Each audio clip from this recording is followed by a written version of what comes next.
There's this incredible story unfolding in India right now. And honestly, it's like a tale of two cities, sitting right next to each other, but it tells us so much about where the whole world of shopping might be headed. Picture this. On one side, you've got the timeless, bustling markets of Old Delhi. You can practically smell the spices, right? People have been shopping like this for centuries. But then, just a stone's throw away, a totally different world exists. A world where you can get almost anything. I'm talking an iPhone, an air conditioner, or, get this, a solid gold bar delivered to your front door in less than 10 minutes. So, that just raises some huge questions, doesn't it? I mean, how is that even possible? Why is this model, this quick commerce, absolutely crushing it in India when it basically burned through billions and failed spectacularly in the US and Europe? And, maybe the most important question of all, who's really paying the price for this incredible speed? All right, let's get into it. The secret isn't some kind of magic. It all starts in a place called a dark store. So what exactly is a dark store? Well, it's not a store you can just walk into. Think of it more like a mini warehouse, about the size of a basketball court, that's been strategically dropped right into the middle of your neighborhood. Its one and only job? To get stuff out the door fast. Really, really fast. And the whole process is just a race against the clock. It's wild. The second you hit buy on your phone, a worker inside, they call them pickers, is literally sprinting to find your item, scan it, and pack it. Their goal is under 2 minutes. Then a delivery rider snags it, and their app is their guide, showing them the absolute fastest route, even if it means zipping through tiny back alleys to dodge traffic. And this obsession with speed, it's led to some frankly unbelievable records. The fastest delivery ever recorded by Flipkart was just 3 minutes and 21 seconds. And you want to know what the order was? A bag of chips and 2 gold coins. I mean, let that sink in. The same system that gets you a snack can also deliver precious metals almost instantly.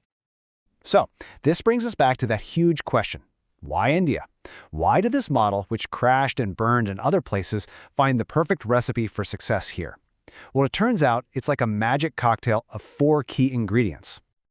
Okay, so what's in this magic cocktail? First up, low labor costs. That just makes the whole super expensive last mile of delivery actually affordable. Second, you've got super high population density.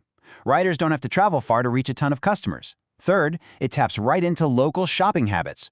People are already used to buying small amounts of groceries every couple of days. And finally, you have this massive digital revolution. We're talking nearly 900 million people online, a huge chunk of them young, who now just expect everything now.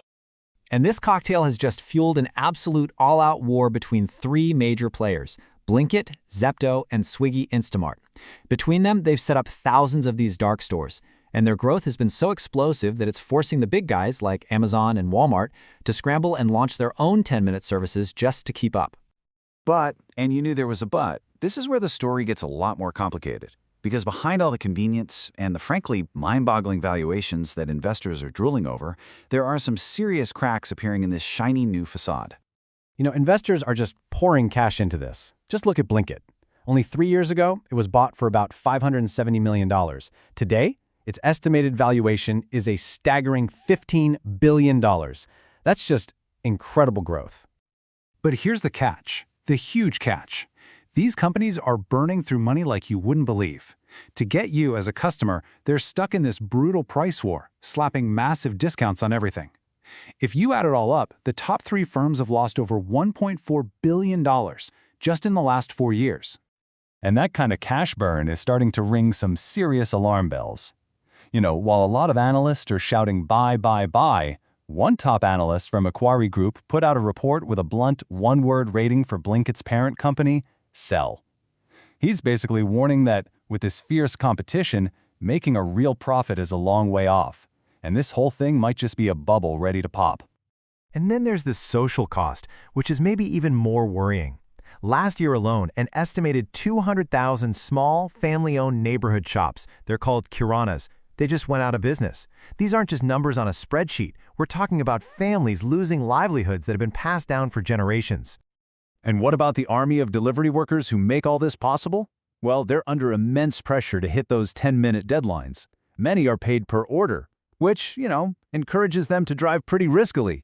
We're hearing stories of workers going on strike during insane heat waves, just asking for better pay and basic things like a place to get some shade. And in response, some claim the company just blocks them from the app. It's tough. So, where does this leave us? We have this really complex picture. Is this a sustainable revolution that's changing commerce for the better? Or is it just another classic tech bubble that's about to burst? The tension here is just crystal clear, right? On one side, you have this truly revolutionary service. It's offering convenience we've never seen before and creating a huge, multi-billion-dollar market. But on the other side, you've got this brutal, cash-burning price war that is just devastating traditional small businesses and putting an incredible amount of pressure on its workers.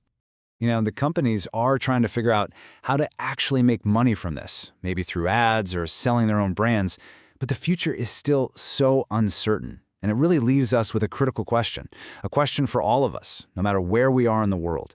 As we sit back and enjoy this incredible ultimate convenience of getting anything we want with just a tap, are we really aware of its true cost?